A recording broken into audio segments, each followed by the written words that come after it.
So, sir, you see that my client, seated right over there, slapped you. It was embarrassing.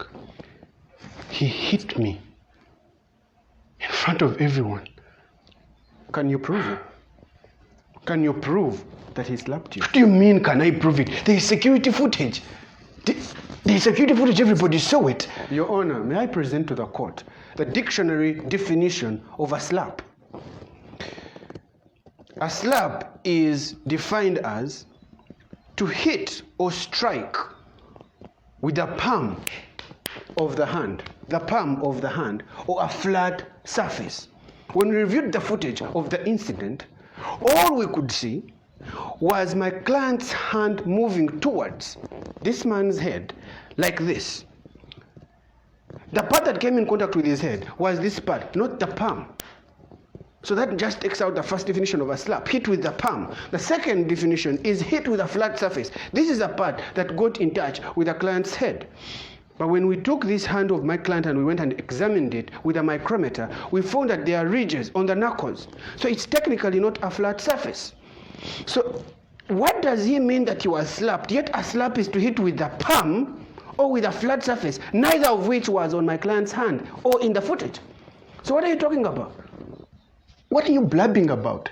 Are you going to really sink this low and just pretend that you do not know a slap when you see one? That was a slap. No, that is instead what you want the people to believe by manipulating their cognitive process of thinking, knowing, remembering, judging, and problem solving. By you twisting facts, you, my friend, are the single greatest obstruction to justice that I have seen in the 27 years of me practicing law. Objection, Your Honor. Shut up, Gwe. Is anyone talking to you?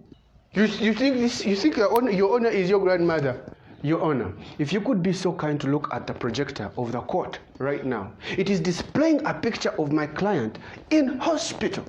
And the reason why my client was in hospital is because this man was careless enough to put his head in the trajectory of the motion of my client's hand, hence a collision between my client's hand and his head. And that collision affected my client and put a strain on his hand, and it even hurt his triceps and biceps, and he had to be put in a shoulder cast for 2 weeks straight. No, objection, Your Honor. You are this close to having also your head be in the path of the trajectory of my hand if you do not keep quiet.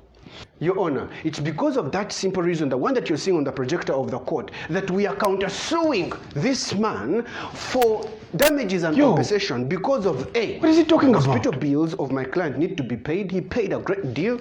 Second, the smear that was done to his name. He was even planning on running for political office. No, actually, I'm not running for political office. What are you doing? Do you want to get off or not? Man. And thirdly, for the emotional damage that my client went through.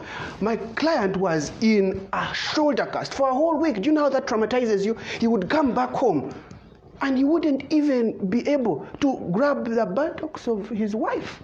Something that strained his marriage because his wife was used to that. So at the end of the day, I think that this man should pay up to $1 million United States in compensation to my client for the trouble that he brought him through. Your Honor, can I speak with my lawyer? I want to drop all the charges. I just want to go back home and all this ends. No further questions, Your Honor.